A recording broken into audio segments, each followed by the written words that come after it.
एएमएचएसएससी के digital initiative में आपका स्वागत है। बिना कोई फीस दिए और घर बैठे आप एएमएचएसएससी के डिजिटल इनिशिएटिव के द्वारा अपैरल यानी परिधान सेक्टर के 36 जॉब रोल्स की ट्रेनिंग्स पा सकते हैं। ये इनिशिएटिव प्रधानमंत्री जी की स्किल इंडिया स्कीम के तहत और ministry of skill development and entrepreneurship के सौजन्य से आप तक एएमएचएसएससी यानी apparel, madeups and home furnishing sector skill council ला रहा है। फैशन डिजाइनर के 4 मुख्य राष्ट्रीय मानक हैं। डिजाइन संग्रह बनाने की तैयारी, संग्रह के लिए प्रोटोटाइप वस्त्र तैयार करें, डिजाइन विकास प्रक्रियाओं का मूल्यांकन करें, कार्य क्षेत्र औजारों, मशीनों और कंप्यूटरों को बनाए रखना और नौकरी की भूमिकाओं की ग्रीनिंग करना। फैशन दुनिया भर में किया जाता है। आजकल तो महिलाएं और लड़कियां ही नहीं बल्कि पुरुष भी स्वयं पर पूरा ध्यान देते हैं। फैशन का एक मुख्य साधन गारमेंट होता है। ये तो सभी जानते हैं कि ये परंपरा पुरातन काल से चली आ रही है कि किसी भी तीज त्योहार, शादी या किसी भी शुभ अवसर में हमको अच्छे अच्छे परिधान की आवश्यकता पड़ती है। समय समय पर कपड़े के डिजाइन बदलते रहते हैं, यहाँ तक कि हर मौसम के अनुसार कपड़ों के नए डिजाइन और डिजाइनर कपड़े होते हैं। उसी डिजाइनर के जॉब रोल की ट्रेनिंग को पूरा करता है हमारा ये वीडियो, जो फैशन डिजाइनर का है।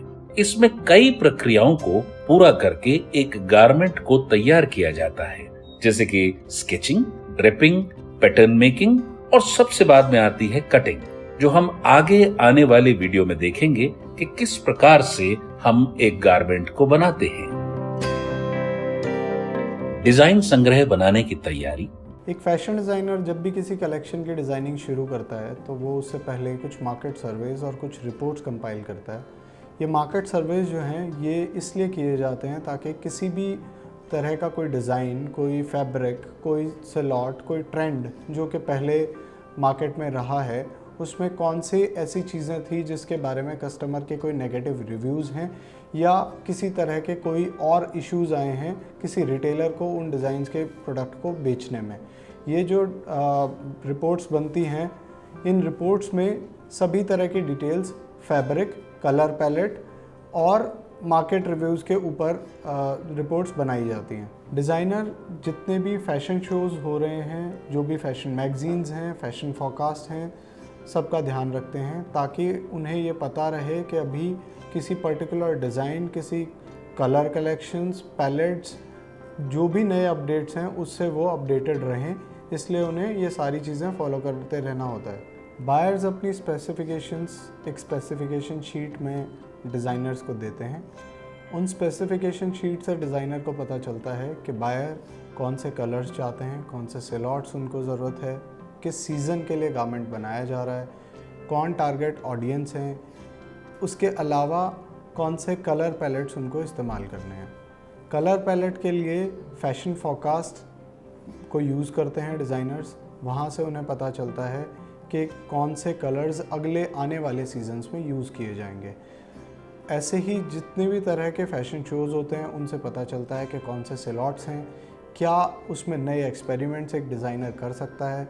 ये सारी चीज़ें ध्यान में रखते हुए डिज़ाइनर्स एक इंस्पिरेशन शीट बनाते हैं जहाँ से उन्हें पता चलता है कि हमें हर डिज़ाइन में किस तरह की चीज़ें एक जैसी रखनी है। जैसे कि कभी कभार हम लोग एक ही तरह की एम्ब्रॉयडरी हर एक अलग अलग सिलॉट के गारमेंट में भी रखते हैं। कभी कभार हम एक ही तरह के कलर्स अलग अलग तरह के सिलॉट्स वाले गारमेंट्स में यूज़ करते हैं। तो इंस्पिरेशन एक जगह से लेके और एक थीम बनाई जाती है। उस थीम को हम एक शीट पे उतारते हैं जिसे हम थीम बोर्ड कहते हैं। ऐसे ही एक मूड बोर्ड होता है जिससे हमें पता चलता है कि हम कौन से कलर्स, कौन से फैब्रिक्स किस मूड में बना रहे हैं, कौन से सीज़न के लिए बना रहे हैं। ये सारी चीज़ें हम एक जगह रखते हैं, उसे हम मूड बोर्ड कहते हैं। फैशन डिज़ाइनर स्पेसिफिकेशन शीट के हिसाब से और अपने मूड बोर्ड के हिसाब से टेक पैक बनाते हैं जिसमें वो एक स्केच बनाते हैं उस गारमेंट से रिलेटेड, जो भी गारमेंट वो आगे प्रोसेस करना चाहते हैं। इसी तरह के अलग अलग स्केच को मिला के एक डिज़ाइन कलेक्शन तैयार होती है। मूड बोर्ड और स्केचेस को मिला के आगे टेक पैक बनाया जाता है। टेक पैक मतलब टेक्निकल पैक। इसमें सब तरह की टेक्निकल डिटेल्स दी जाती हैं किस तरह की मेजरमेंट्स यूज़ की जाएंगी, किस तरह के स्लॉट्स होंगे, कहाँ कौन सा फैब्रिक यूज़ होगा, कहाँ कौन से कलर्स, कहाँ कौन सी एम्ब्रॉयडरी या ट्रिम्स यूज़ होंगी। इसे हम टेक पैक कहते हैं। इसमें सारी टेक्निकल डिटेल्स दी जाती हैं, जिसे एक मास्टर पढ़ के पहले पैटर्न तैयार करते हैं और उसके बाद वो पैटर्न मास्टर अपने पैटर्न और इस टेक पैक को आगे फॉरवर्ड करते हैं एक सैम्पलिंग टेलर को, जो कटिंग करेंगे और स्टिचिंग करेंगे। संग्रह के लिए प्रोटोटाइप वस्त्र तैयार करें। बायर से बात मर्चेंडाइज़र की हो रही है, इसलिए मर्चेंडाइज़र को कंसल्ट करते हैं डिज़ाइनर्स, ताकि वो बायर की सही स्पेसिफिकेशंस के हिसाब से सही सैंपल तैयार करवा पाएँ। और ये लोग सैम्पलिंग टेलर को भी मॉनिटर करते हैं, ताकि वो जो सैंपल बना रहे हैं अगर उसमें बीच में कोई बदलाव कराने की ज़रूरत है तो डिज़ाइनर या मर्चेंडाइज़र दोनों अपने कमेंट्स दे के और डिज़ाइन में नई चीज़ें डेवलप करवा पाएँ। डिज़ाइन विकास प्रक्रियाओं का मूल्यांकन करें। डिज़ाइनर जब एक सैंपल कंप्लीट हो जाता है तो मर्चेंडाइज़र को बुलाते हैं और पैटर्न मास्टर को। ये पूरी टीम सैम्पलिंग टेलर के पास जाके एक तैयार सैंपल को डमी पे डालते हैं और चेक करते हैं कि जो टेक पैक में जिस तरह की स्पेसिफिकेशंस दी गई थी और जो फाइनल टेक पैक तैयार हुआ था, जिसमें सारे ट्रिम्स लगे हैं, जिसमें सारे स्वॉचेस लगे हैं और सारी तरह की मेजरमेंट और सिलॉट की जानकारी है, उससे इसको वेरीफाई करते हैं कि जैसा बताया गया था क्या सैंपल वैसा ही है। अगर कोई बदलाव करने की ज़रूरत है तो अभी बदलाव किए जाएं, या अगर वो टेक पैक से मैप नहीं हो पा रहा है तो जो भी बदलाव करने हैं वो इसी स्टेज पे किए जाएं।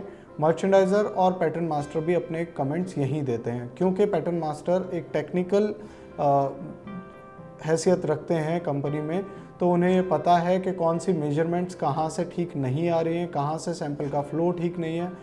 मर्चेंडाइज़र क्योंकि ये जानता है कि बायर का टेस्ट क्या है, वो कहाँ बेचने वाला है, तो उसके कमेंट्स भी यहाँ लिए जाते हैं।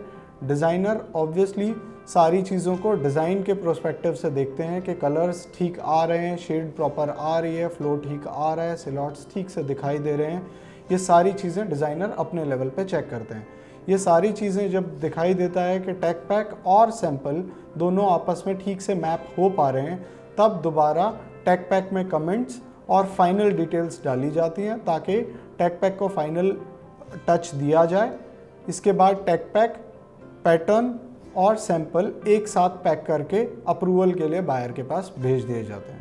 कार्य क्षेत्र, औजारों, मशीनों और कंप्यूटरों को बनाए रखना और नौकरी की भूमिकाओं की ग्रीनिंग करना। एक फैशन डिज़ाइनर को अपने आसपास जिन भी टूल्स की ज़रूरत रोज़ पड़ती है, ज़रूरी है कि उन्हें समय पे क्लीन कराया जाए और ज़रूरी है कि उनके सही टाइम पे मेंटेनेंस कराई जाए। जिस तरह के टूल्स की बात हम यहाँ कर रहे हैं उसमें सबसे ज़रूरी है कंप्यूटर।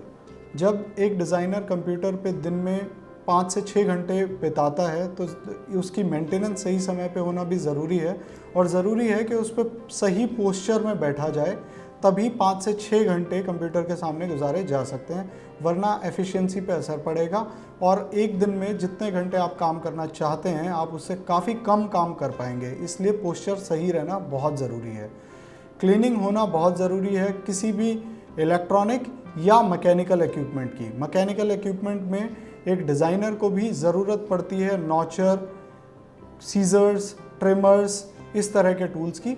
और इलेक्ट्रिकल इक्विपमेंट जिस तरह की हम बात कर चुके हैं, इलेक्ट्रिकल और इलेक्ट्रॉनिक्स, तो उसे एक प्रेस की, आयरन की भी ज़रूरत पड़ती है, और कंप्यूटर जैसे एक डेलिकेट इक्विपमेंट की भी ज़रूरत पड़ती है। ज़रूरी है कि उनको ठीक से साफ़ और मेंटेन रखा जाए।